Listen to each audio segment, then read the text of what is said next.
Hello students, आज हम लोग बात करेंगे पुस्तपालन के बारे में, यानी कि बुक कीपिंग।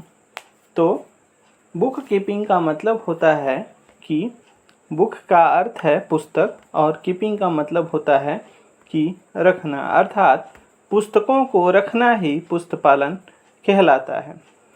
या कह सकते हैं हम कि पुस्तपालन या बुक कीपिंग वह कला या फिर वह विज्ञान होता है जिसके अनुसार समस्त व्यावसायिक वित्तीय लेन देनों का लेखा नियमानुसार स्पष्ट और प्रतिदिन उचित पुस्तकों में लिखने से होता है। इसका मतलब यह है कि जो आप लेन देन कर रहे हैं उसको सही से पुस्तक में लिखें। जैसे अगर आप बेच रहे हैं तो सेल्स बुक में, खरीद रहे हैं तो परचेज बुक में, या जो भी आप कर रहे हैं आप उस प्रकार की बुक बनाएंगे और उस बुक में जो है आप उसका लेखांकन करेंगे।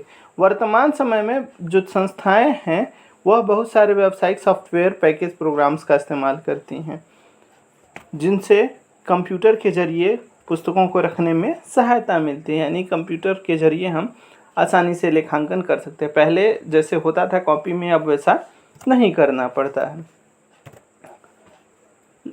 जो बही खाता लेखांकन का एक अंग है। वित्तीय लेन देन और घटनाओं की जो है इसमें पहचान हम कर सकते हैं। जितना भी वित्तीय लेन देन हुआ है या जो घटनाएं हैं उनको हम मुद्रा के रूप में भी माप सकते हैं, या वित्तीय लेन देन को हम जर्नल या सहायक पुस्तकों में लिख सकते हैं। जर्नल मतलब रोजनामचा, जिसमें डेली जो है एंट्री हम कर सकते हैं। सभी लेन देनों को हम वर्गीकृत कर सकते हैं, अर्थात खाता बही बना सकते हैं और हम उसका लेजर भी तैयार कर सकते हैं। अब हम बात करेंगे बुक कीपिंग की, यानी कि बुक कीपिंग की विशेषताएं कौन कौन सी हैं। तो बुक कीपिंग की विशेषताओं के बारे में हम अभी बात करेंगे कि कौन कौन सी बुक कीपिंग की विशेषताएं हैं। तो सबसे पहला है जो है इसमें विशेषताएं हैं कि मौद्रिक रूप में लेखांकन करना, यानी कि जितने भी वित्तीय लेन देन हुए हैं इसमें सिर्फ वैसे ही लेन देन को हम शामिल करेंगे जिसका यानी कि मुद्रा के रूप में लेखांकन किया जा सके। इसमें हम ऐसे लेन देन को शामिल नहीं करेंगे जिसको हम मुद्रा के रूप में नहीं बदल सकते। दूसरा है व्यापारिक सौदों का लेखा। व्यापारिक सौदों का हम लेखा भी कर सकते हैं।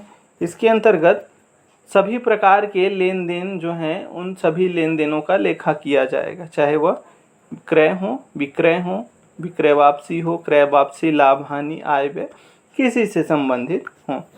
तीसरा, सभी व्यापारियों द्वारा प्रयोग।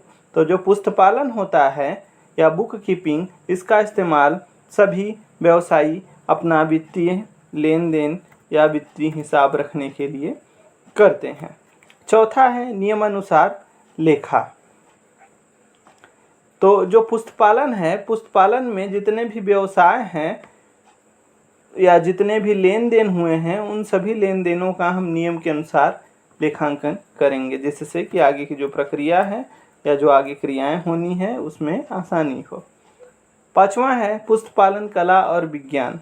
तो सबसे महत्वपूर्ण विशेषता यह है कि जो पुस्तपालन है वह कला और विज्ञान दोनों होता है, यानी कि यह विज्ञान और कला के सिद्धांतों पर भी खरा उतरता है। इसमें व्यापारिक लेन देनों का लेखांकन करते समय क्रमबद्ध निश्चित नियमों का हम पालन करते हैं।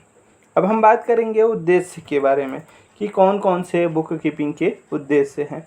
तो सबसे पहला उद्देश्य है व्यवसाय सौदों का लेखांकन करना। व्यावसायिक जितने भी सौदे हैं, आपके जितने भी व्यावसायिक लेन देन हुए हैं, सभी व्यावसायिक लेन देन का आप लेखांकन कर सकते हैं या लेखा रख सकते हैं। व्यवसाय यह आधार है कि बिना पुस्तपालन के कोई भी व्यापारी को नहीं यह पता चल पाएगा कि उसने कितने सौदे किए हैं, नहीं कितना खरीदा या कितना बेचा, लाभ और हानि क्या है। दूसरा, आर्थिक स्थिति जानने है। तो जब कोई भी व्यापारी व्यवसाय करता है तो वह समय समय पर यह भी जानने की कोशिश करता है कि उसके व्यवसाय की आर्थिक स्थिति कैसी है, यानी व्यवसाय में कितना पैसा बचा है, कितने लाभ हुए हैं, कितना फ़ायदा हुआ है, कितना नुकसान हुआ है उसका। तो यह तभी संभव हो पाएगा जब वह पुष्ट पालन करेगा। अगर पुष्ट पालन नहीं करता है तो यह संभव। इसके बाद है माल संबंधित जानकारियाँ।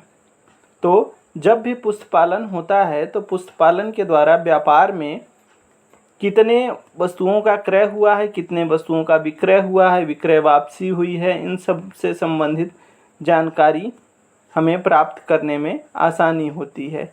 यह पुष्ट पालन का सबसे बड़ा उद्देश्य होता है। मतलब पुष्ट पालन के जरिए ही हम पता कर सकते हैं सब चीज़।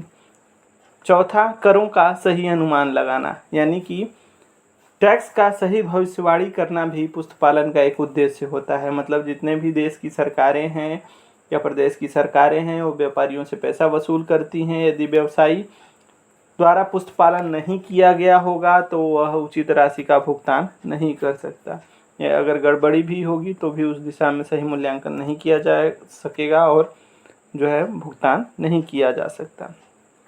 पांचवा है नीति निर्धारण।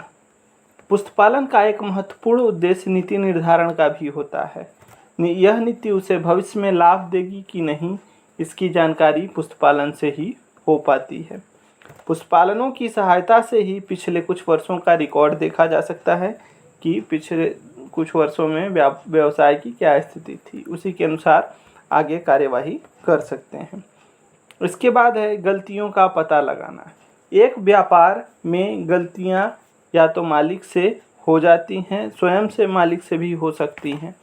पुष्ट पालन गलतियों को पकड़ने में बहुत मदद करता है। अब हम बात करेंगे पुष्ट पालन और लेखांकन में अंतर, कि पुष्ट पालन में और लेखांकन में क्या अंतर है।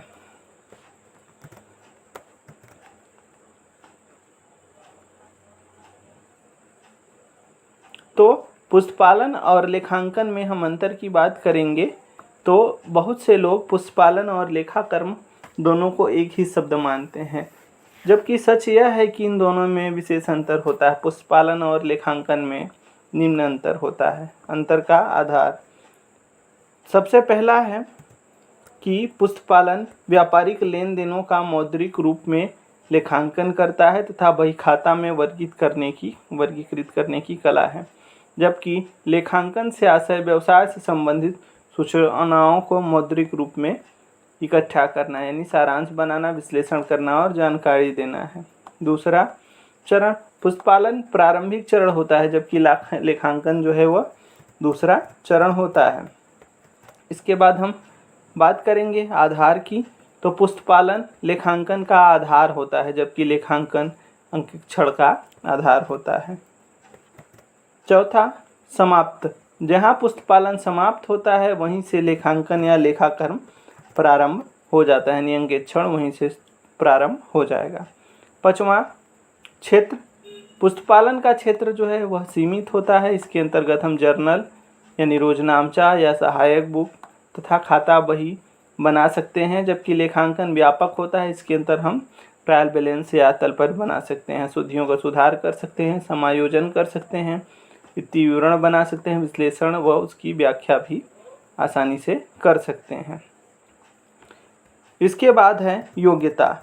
यह कार्य छोटे व्यापारी, कर्मचारी तथा मशीनों द्वारा किया जाता है। इस कार्य को करने के लिए किसी विशेष योग्यता की आवश्यकता नहीं होती, जबकि अगर लेखांकन करना हो तो लेखांकन करने के लिए विशेष योग्यता की ज़रूरत होती है। तो हमें उम्मीद है कि यह वीडियो आप लोगों को अच्छी लगी होगी।